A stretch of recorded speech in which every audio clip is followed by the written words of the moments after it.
Good afternoon, everyone. Welcome to the weekly check in, Life Unscripted.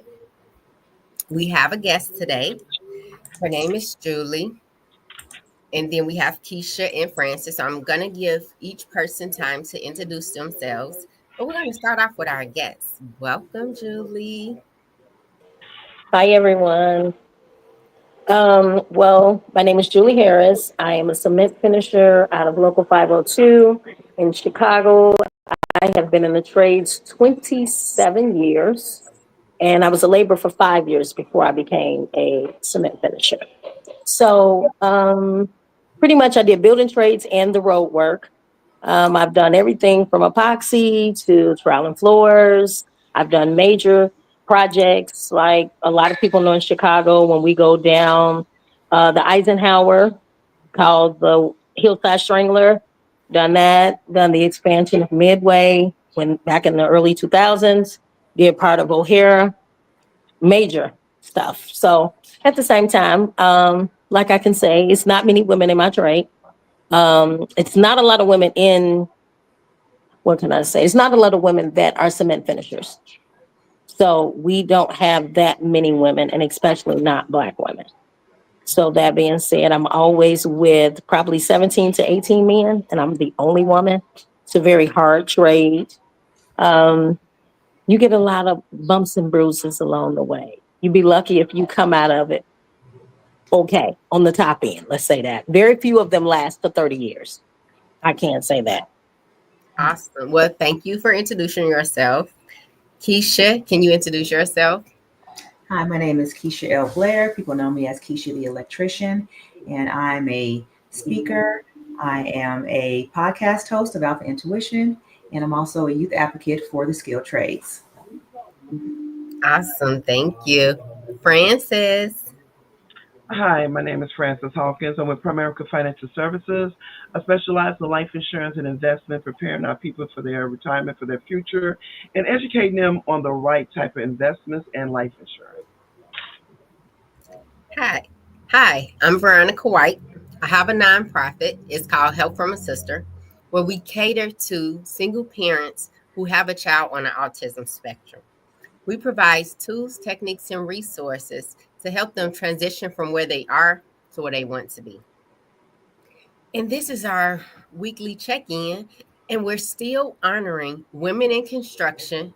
We're doing it the whole month. So, of course, we have Julie here, who's going to share a little more about the trade. But before I let her do that, you mentioned a couple of jobs you're on. When you mentioned Midway, um, that was with the building group with Walsh. I was the accountant for that job, and pretty much all the jobs at O'Hare from like 2009 to our last job. I've been the accountant for those jobs. So when you're saying like, hey, you look kind of familiar, maybe it was at the job sites. If you can. I was at Midway and actually when they did the first expansion of Midway, that was considered heavy highway, not the building Okay. side. We did all the taxiways, we did all of that. So that was like in 2002. So that's Okay. like 2001, 2002, 2003, up until maybe 2004 or 5. And then we went back several times. And then probably, what is this, 2025? So I would say probably during COVID is when they did the expansion portion and they did that walkthrough and they added that walkthrough over there. I was over there with passion, Okay. Yes. So yes, that was my job as but I well. have seen you somewhere else. I don't know where, but I seen you.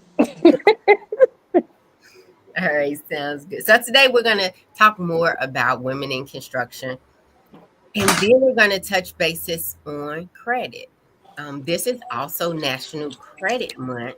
Mhm. So we want to share tools, techniques, and resources to help people wherever they are in their journey when it comes to credit. We're all still learning and growing in this space. So the only information is the stuff we don't share with them. But Keisha, is there something you want to share with women in construction? Oh, wow. This has been a phenomenal month. I actually had an opportunity to get out and do some networking this week, a couple of events that they had here in Memphis. Then I had a good friend of mine that actually called me in crisis asking me to come and to help them fix something at their business. And I said it was something really, really mild to me, but it was major to them.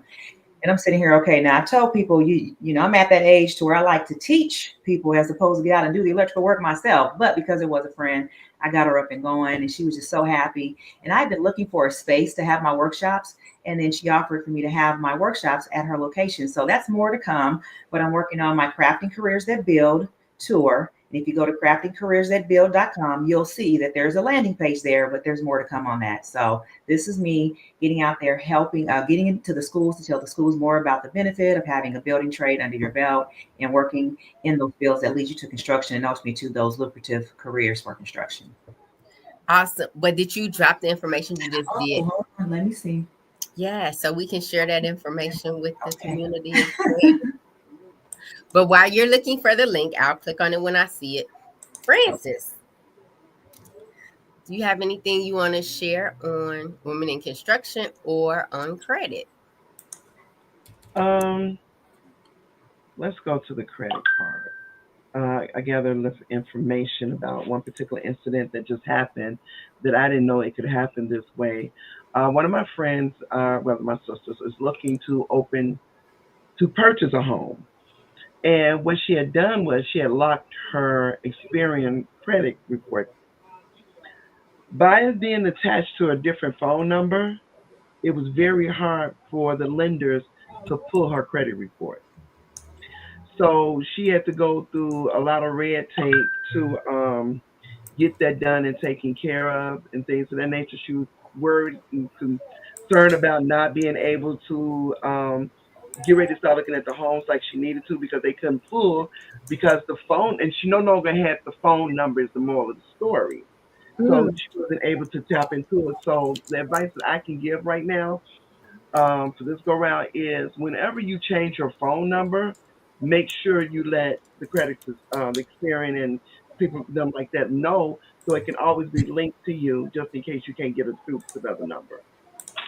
Oh, that's good. So you only can put your phone number. What about an email? Because people do change their phone numbers often, but emails they kind of keep a little more consistent.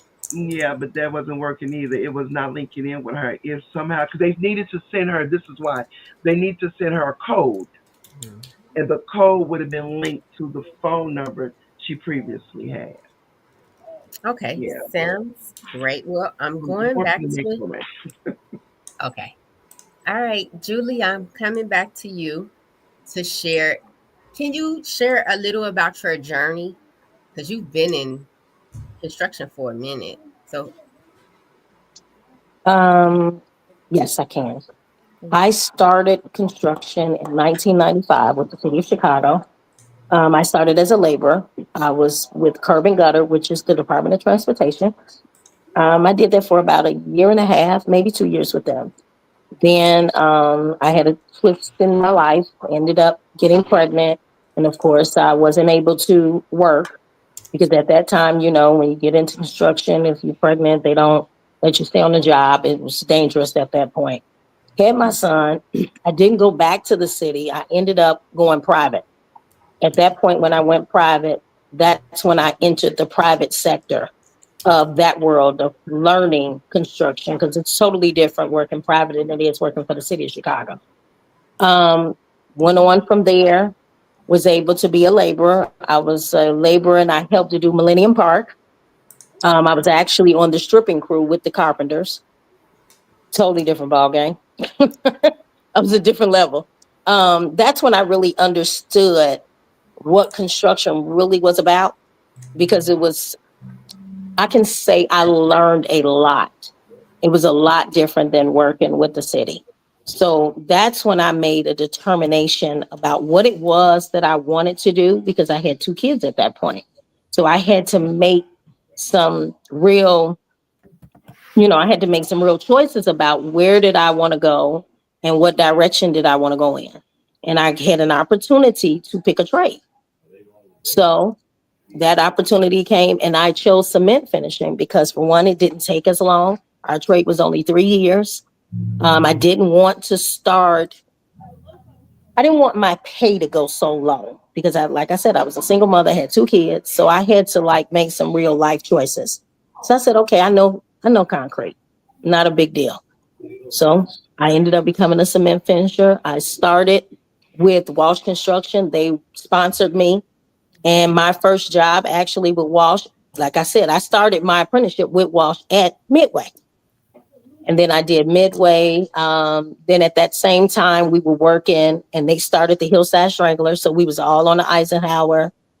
And then I went on and we was doing stuff over at O'Hare when they was pouring all the ramps and stuff at night.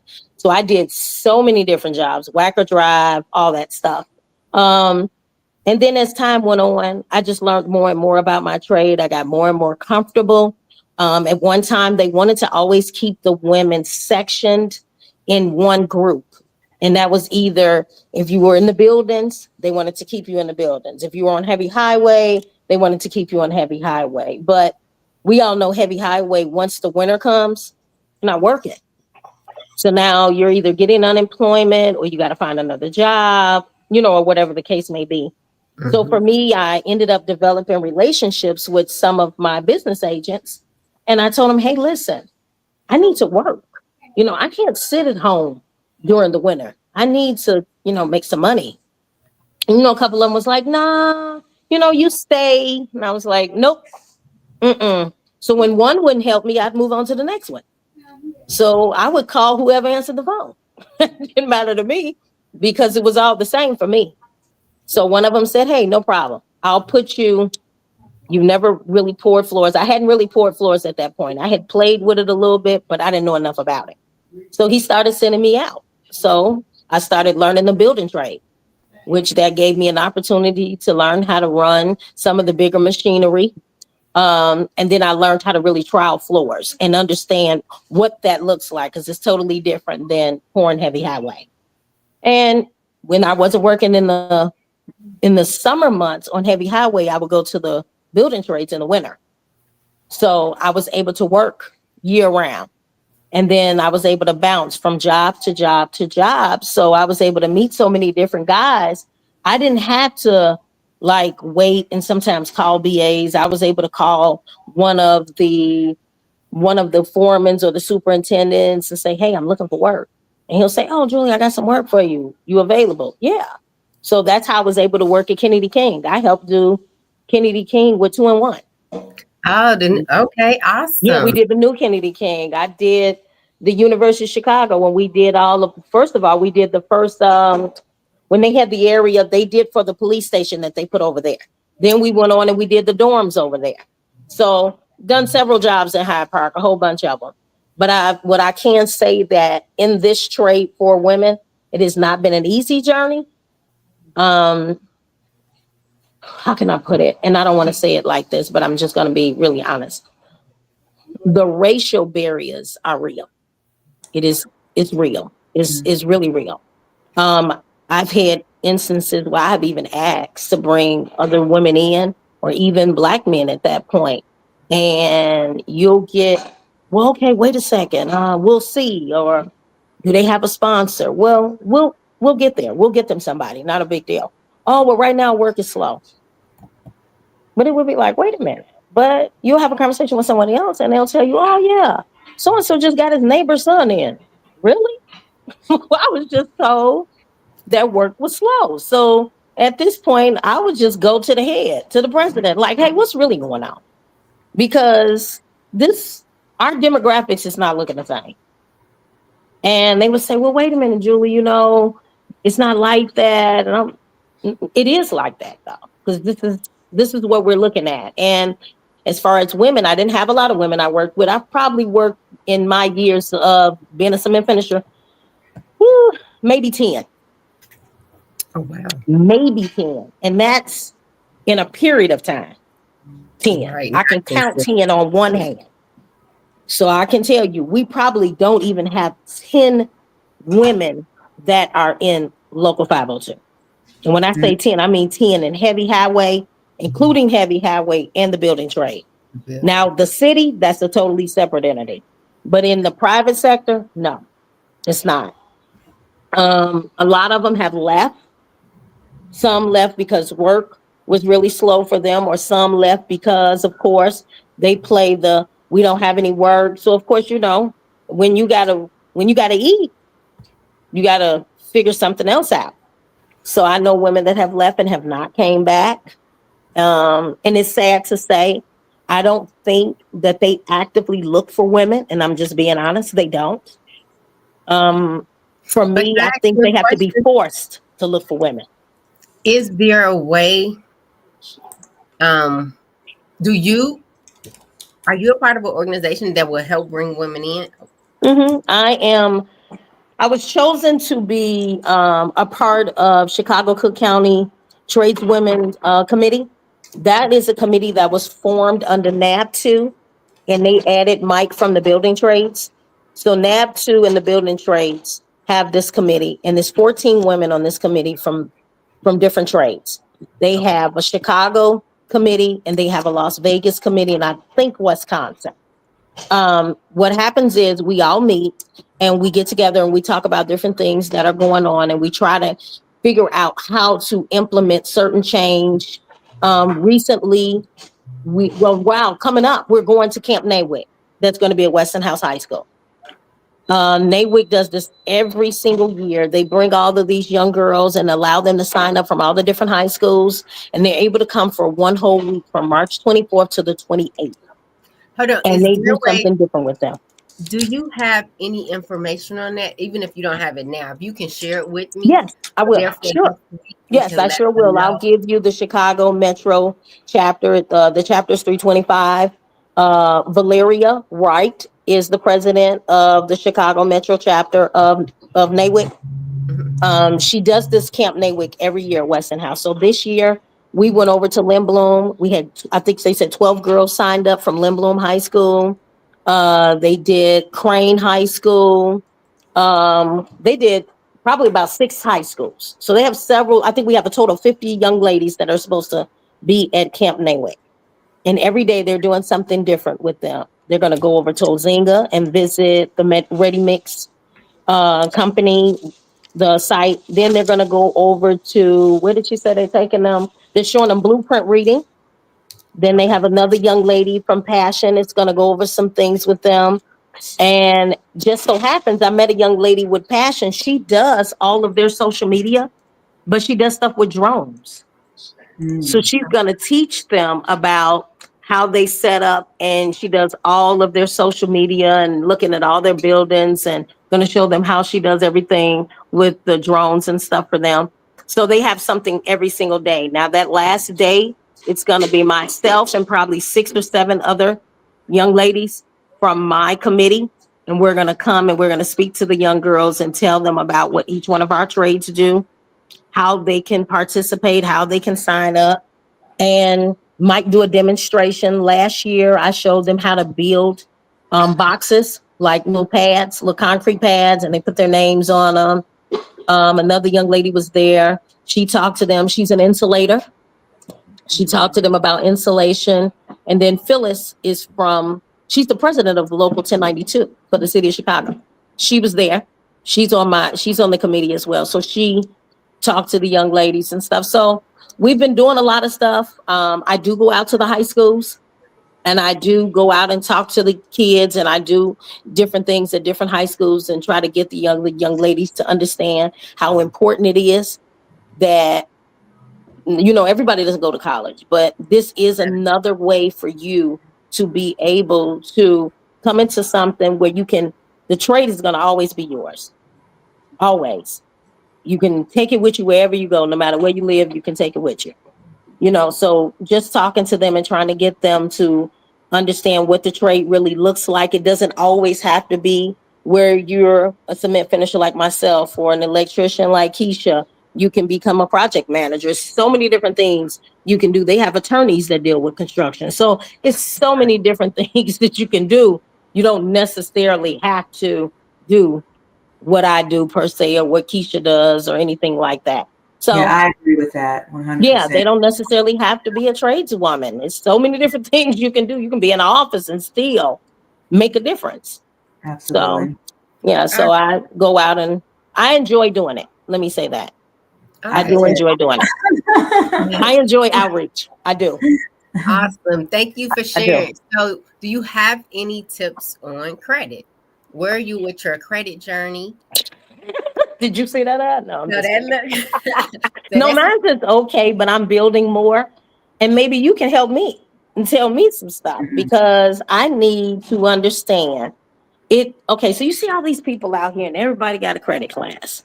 So that's another thing that scares me because a lot of times you be scared, because this person might say, oh, so and so, know how to help you with your credit and they can help you and show you how to do this. I'm just weary because you have so many people and you don't want your social security out there with just because so and so said they know so and so. You just have to be very cautious. So one of the things for me is like I'm back in the rebuilding of my credit. Um, I do want to learn more about business credit because I do have a business and I do have a nonprofit and I do want to build out that credit. I do want to learn more about, like she was talking about, the different phone numbers and the addresses. I have 2 addresses attached to my credit that I want to drop. So there are things for me that I'm in the process of still learning. And maybe you ladies can tell me something because I don't know as much as I should know, but I will say I'm open to learning a lot about my credit and even more because I want to be able to be on everything auto pay, okay, at the 850, 830. So I'm just being honest. I'm okay. not going to sit here and tell you, girl, I'm at a something. No, Well, I'm never. going to tell you this is that I actually, it took me a while to actually get to the point to where I built my credit up. Like I say, I had on my episode podcast yesterday, had someone on there who was very well versed in the credit world. And the Okay. name of that show was The Energy of Wealth Aligning Mindset and Money. That was on my episode. That was episode 38. And we talked about just how sometimes people will spend money on certain things and won't even think about the outcome. Like if you go to a store and they say, hey, you can get 20% off if you sign up for this credit card. Now, if you got a 430 credit score, you're not going to get that credit card. And all that's going to do is ruin your credit even more than it's already ruined. So you need to consider looking into different things to help to build your credit. And you don't really have to pay anybody to do it. You can do it yourself. When I work with people, I tell them the very first thing that I did was I signed up with Credit Karma. Yes. And they have tips and tools and a lot of different things on there that will help you to understand more about your credit and the things that you can do to start to rebuild it yourself. But the very first thing you need to start with is to stop living beyond your means and stop looking to buy things that you really don't need right now. Because when you try to finance something, finance is you just digging a hole deeper than you're already in. And basically what you're saying to yourself is that I'm too impatient to wait until I save the money up to buy this. So what I try to teach my children is that credit is used to build credit. Credit is not used to buy things when you don't have money. When you don't have money, you need to go get a job. I That's like my that. advice. That is. Okay. Well, a tip I have in reference to, well, I have several tips, but the one that I want to share now is the teaching people the difference between wants and needs. Your needs, food, shelter, having a place to stay, those are the basic needs. Everything else is a want. And if it's a want, you should prepare for that want. Prepare for what you want to do and don't just buy on impulse, right? Use credit like it's cash. I tell any and everybody, no, I am not a fan of paying someone else to fix my credit. Mm-hmm. I'm going to sit, research it, and fix it myself. Yes, it's going to take a little longer. They used to have different programs that are out there, like St. Paul Federal used to have Dreams Begin, where you can get a secure loan, right? And then pay on it every month, and that reports on your credit. Now they have secure credit cards. You can get a secure credit card. Use it like it's cash. If you have the cash to pay for it, go put it on the credit card because you want to use credit. You want to use somebody else's money to get everything you need and get the reward points. That's it. Mm-hmm. You don't want to pay them not a cent of interest. Go ahead, Keisha. I was just thinking of when you said using somebody else's money, that's like a poverty mindset, because ultimately what you need to think is that I'm using my money. I'm using the credit. I'm putting this on credit, and I'm getting the reward from the points, and then I pay that credit off with the money that I have in the bank. So technically I'm using my own money, and all I'm doing is using the credit card so that I can get the points, and I can use those points to go purchase trips, to go book rooms, to go to concerts, different things like that. So it's not using somebody else's money, it's using your money. Correct. No, that is absolutely true. But if you spend your money the way you would spend someone else's money, because some people might take care of somebody else more money better than they'll do their own. But if you know at the end of the day, yes, this is coming out my pocket, whether I pay for it now at 19.99 or 6 years from now and I pay $600, I still Mm-hmm. got to pay for it. But if I prepare and say no, how do you tell yourself no and be okay with it? What I do is I look at my bank account. If I don't have the money, I'm telling myself no, whether I got a credit card or not. It's like, nope, not for me. You know, something I don't have and I don't want is store credit cards. It's a no for me. Um, I have, my sister and I had this conversation. You'll find people going in stores and getting all these store credit cards. Like, they'll say, oh, no, you get the store credit card. And, well, first of all, why would you go and you have to earn all these points to get $50, to get $30? Like, let's be real. So you have to spend $5,000 to get $50. Like, this is totally ludicrous. Like, this doesn't even make sense. So I have people that I know that will get a store credit card when I tell you in 5.3 seconds. 5.3 seconds. And I'll Oh, say, why do you get a store credit card when you could just have that one, two, maybe three major credit cards and you can use them anywhere? But a store credit card, you stuck. You're stuck right there. The interest is high. And how often are you going to use it? well, let me tell you this. I use mine as my utilization rate. That way, it looks like I'm worth more. I have more credit on paper, and that way, Mm-hmm. when I do spend those major credit cards, it keeps my utilization rate under 10%. And I know most people think that you need to keep it around 30. That's way too high. I tell people, and I tell my children, keep it under 10%. That will keep your credit score Mm-hmm. high. So let me Oh, ask you this: do you tell them to, if they, let's say they go in Macy's and they say, hmm "Come on, get your Macy's credit card. You can save X amount of dollars, and I'll give you 15% off." Well, is it really necessary to get a Macy's credit card when you already have a Discover that might have a $8,000 limit or a $10,000 limit, or you already have an American Express or whatever? So be it. Sometimes would you, okay, tell me if I'm right or wrong. Sometimes isn't it worse to have a regular revolving credit card sometimes because the interest on them are so much more higher? And if you decide you don't want to use the card, because some of them have penalties if you don't use the card. That's only if you don't use it within like a year. So what I usually do with my revolving credit cards, even if I go buy some gas on it and I'll pay the gas off. So the biggest thing that you have to remember is that whatever you put on there, you need to pay it off at the end of the billing cycle, and don't carry a balance. Because when you carry a balance, that's when you get hit whatever that high interest rate is. So Correct. That's why I kept my American Express as long as I did, and I want it yeah, back because yeah. Well, that kept me all the way together. Oh, you're saying the I had American a Express Yeah, I Green, had my American but Express you have because to I had a pay rewards 30. card. You had to pay that rewards back in 30 days. There was I no have doubt a lot about of it. credit cards, a lot of them. But with the things that I do, like I said, I make sure that I have to use them at least once within a 12-month time frame so I don't lose it. And then Mhm. whatever I put on there, I pay it off at the end of the month. I pay it off at the end of the Okay. billing cycle. That way I don't get hit with those interest charges. And in my Mhm. mind, I know that whatever I'm charging, I have that money in the bank. So I'm not spending anybody Right. else's money. I'm spending my money. That way I get the points. And I also get my credit that goes up because now I'm using this credit card. And whatever it was 15% off, I'm getting that 15% off when I signed up for it. Now, I only tell people to sign up for it if you know you're going to get approved. Don't sign up for a credit card knowing good and well you're not going to get approved for it just to get that 15% off, because that's going to ruin your credit even more than it already is. Correct. And then you should not focus on whatever the interest rate they're Mhm. charging, because your goal is not to pay interest. It's to Correct. use the money use your credit like it's cash. Because if you spend cash and use credit at the same time, you're digging a hole for yourself and you're going to end up deep inside that hole. Yeah. You can't use credit and spend money at the same time. You got to pick one. I'm gonna And I would say piggyback credit. off a Go ahead. couple to you guys.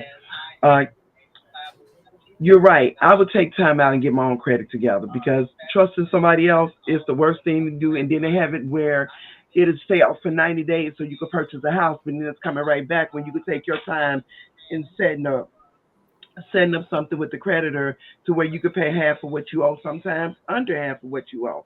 But nowadays, I'm taking a look. 'Cause I am in the rebuilding stage, preparing myself for my future.